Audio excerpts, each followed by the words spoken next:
Good morning दोस्तों आज की इस सेशन में मैं बात करूंगा उत्तर प्रदेश गुंडा कंट्रोल एक्ट 1970 क्या है। उत्तर प्रदेश ये जो गुंडा एक्ट है ये किसी के ऊपर क्यों लगाया जाता है और इस गुंडा एक्ट से बचने के तरीके क्या हैं, क्यों पुलिस इसका मिसयूज करते जा रही है। वर्तमान समय में देखा जाए तो पुलिस के द्वारा इसका सबसे ज्यादा मिसयूज हुआ है। तो आज के इस सेशन में आपको इसके बारे में पूरी डिटेल जानकारी दूंगा। आपको इससे बचने के तरीके क्या है, आपको क्या करना चाहिए।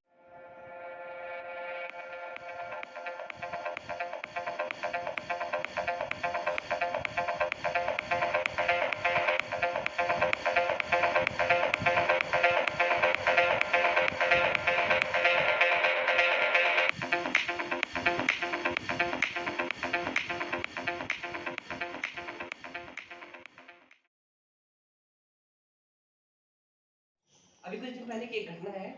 इलाहाबाद हाई कोर्ट ने गोरखपुर डीएम के ऊपर 5 लाख का जुर्माना इम्पोज किया। जानते हैं उसमें क्या कंडीशन थी? एक जमीन का विवाद था एक आदमी का, और डीएम ने गुस्से में आके उस आदमी के ऊपर गुंडा एक्ट लगा दिया। उस आदमी ने क्या किया, उस व्यक्ति ने इलाहाबाद हाई कोर्ट में रिट पिटीशन दाखिल किया आर्टिकल 32 के तहत कि हमारे फंडामेंटल राइट का जो वहां के डीएम ने, गोरखपुर के डीएम ने वायलेशन किया है। तो इलाहाबाद हाई कोर्ट ने उस केस की प्रवृत्ति को देखा और गोरखपुर के डीएम को 5 लाख का जुर्माना लगाया। इसके साथ ही मैं आपको एक और केस बताऊंगा। उत्तर प्रदेश पुलिस इतनी महान होती जा रही है, एक 8 साल के बच्चे पे गुंडा एक्ट कर उसने चालान कर दिया। अब सोचिए, मतलब वो 8 साल का बच्चा उत्तर प्रदेश पुलिस के लिए इतना नासुर हो गया था कि उत्तर प्रदेश पुलिस को 8 साल के बच्चे के ऊपर गुंडा एक्ट का चालान करना पड़े। ये एसएचओ अपने पावर का मिसयूज किया, लेकिन इस वाले पूरी घटना को डीएम के द्वारा फिर खारिज कर दिया गया। लेकिन मैं थोड़ा गुंडा एक्ट के बारे में, थोड़ा उसका बेसिक, मतलब उसका जो बैकग्राउंड है उसके बारे में थोड़ा सा बता दूंगा। उत्तर प्रदेश गुंडा कंट्रोल एक्ट 1970 जो कि 15 दिसंबर 1970 को विधान परिषद द्वारा पारित किया गया और अगले 24 दिसंबर 1970 को इसको विधानसभा से पारित कर दिया गया। जब कोई भी नियम, कोई भी एक्ट विधानसभा विधान परिषद द्वारा जब पारित किया जाता है तो भारतीय संविधान के आर्टिकल 201 के तहत राष्ट्रपति की स्वीकृति मिलना जरूरी होता है।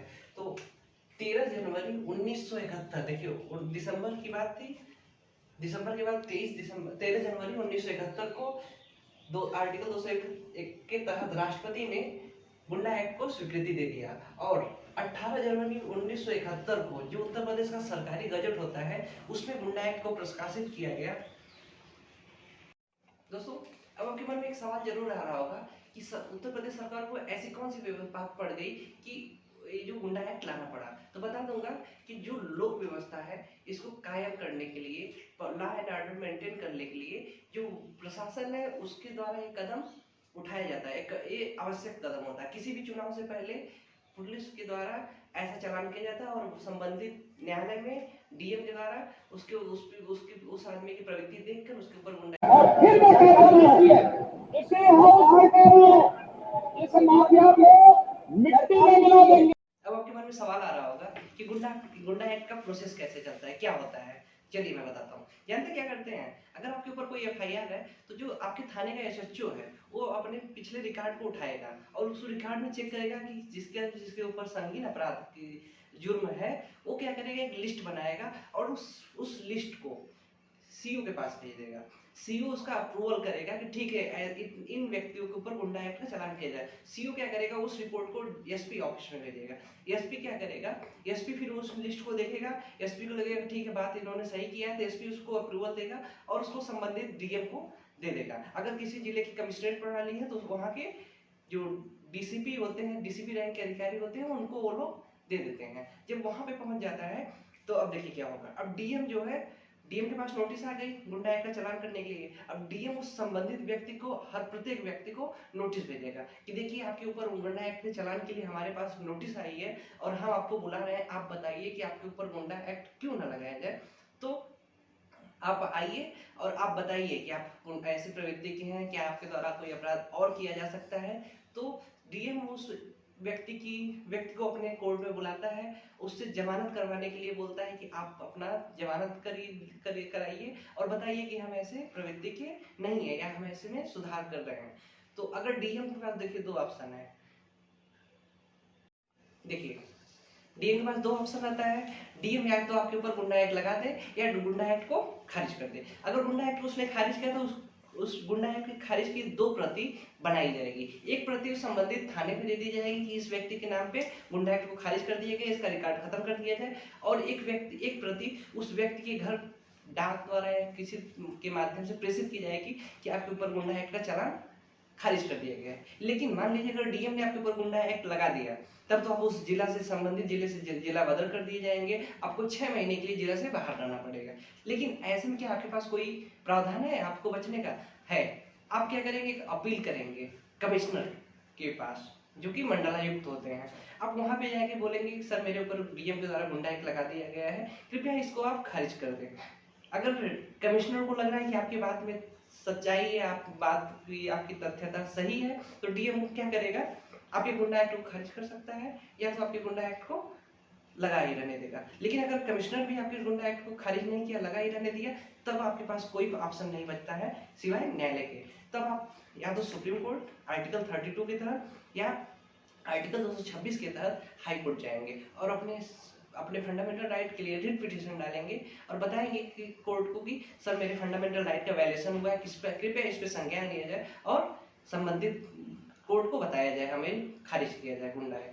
आपके नॉलेज के लिए मैं एक बात और बताऊंगा और आपके मन में एक सवाल भी चल रहा होगा कि किसी व्यक्ति के ऊपर अगर कितना एफआईआर है तो क्या उसके ऊपर मतलब कितने एफआईआर पे गुंडा एक्ट लगाया जा सकता है। देखिए, एफआईआर की संख्या अगर आपके पास एक भी एफआईआर है, लेकिन अगर वो संगीन अपराध का, जैसे 307 हुआ, आईपीसी अंडर सेक्शन 307 का हुआ, 302 का हुआ, 363 का हुआ, 376 डी का हुआ, ऐसे अपराध अगर आपके द्वारा किए गए हैं और आपके पास सिंगल एफआईआर है, तो भी आपके ऊपर पुलिस चालान कर सकती है। लेकिन होता क्या है, जनरली देखा जाए, किसी व्यक्ति को एक अपराध के लिए सिर्फ दोष नहीं, मतलब एक अपराध करने के लिए उसका गुंडा नहीं बनाया जा सकता। एक्चुअली गुंडा के लिए परिभाषा ये डिफाइन करती है, जो व्यक्ति आदतन अपराधी हो, मतलब बार बार अपना अपराध दोहराता हो, कोई अपराध करता हो और वो हमेशा करता हो, ऐसे व्यक्ति को, जिसकी गुंडा प्रवृत्ति बार बार बढ़ती जा रही है, ऐसे व्यक्ति को गुंडा माना जाएगा। लेकिन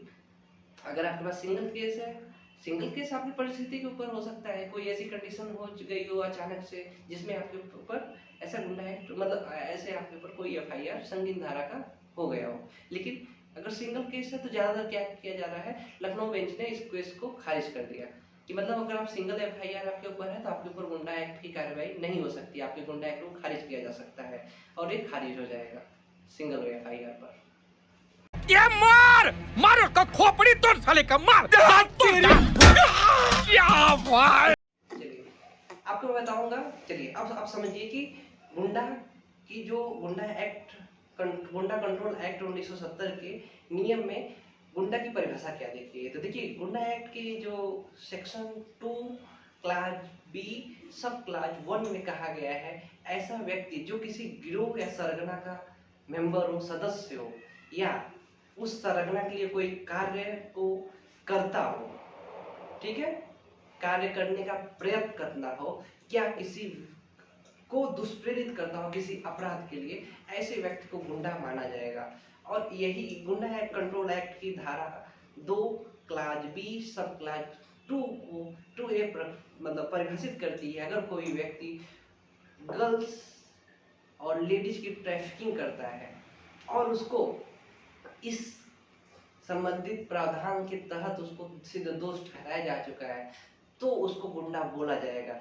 यही सेक्शन 2 सब क्लास बी सब क्लास 3 वो परिभाषित करता है, अगर किसी व्यक्ति को एक्साइज एक्ट के तहत 3 बार उसको दोषी ठहराया गया है तो उस व्यक्ति को गुंडा माना जा सकता है। और जो गुंडा कंट्रोल एक्ट का धारा 4 सेक्शन 2 क्लास बी सब क्लास 4 है, वो कहता है अगर कोई दुस्साहस कार्य करता है, समाज के लिए अपराध उत्पन्न करता है, तो उसे गुंडा माना। एक केस के बारे में आपको बताऊंगा, जो केस है विजय नारायण सिंह वर्सेस बिहार राज्य। इसमें कोर्ट ने एक निर्धारित किया, किसी व्यक्ति के ऊपर अगर सिंगल एफआईआर है तो उसको गुंडा न माना जाए, जब गुंडा उसी व्यक्ति को माना जाए जिसके अपराध करने की प्रवृत्ति बारंबार दोहराई जाती हो।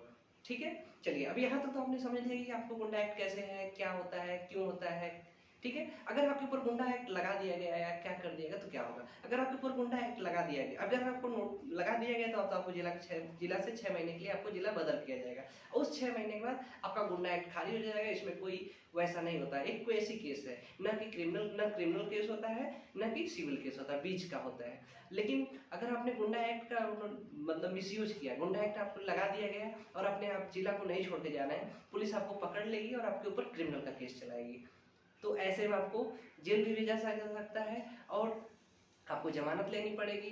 लेकिन अगर आपके पास नोटिस आई है तो आप अपने नोटिस को अपने अधिवक्ता के माध्यम से नोटिस को कोर्ट में रखिए। अब बताइए कि हम ऐसे अपराधी नहीं हैं। अपना बैकग्राउंड दीजिए। अगर आप पढ़े लिखे हैं, आप पढ़ लिख रहे हैं, आप कोई व्यवसाय कर रहे हैं, उसकी एफिडेविट अपने प्रधान से एक स्टैम्प पैड पे लिखवाइए, ब्लॉक प्रमुख से लिखवाइए, जिला प्रमुख से। उसकी कॉपी ले जाके आप कोर्ट में पेश करिए कि हम एक बहुत अच्छे कैरेक्टर के आदमी हैं, हमारे साथ हम इतने मतलब अच्छे आदमी हैं, हमें ऐसा गुंडा एक्ट न लगाया जाए।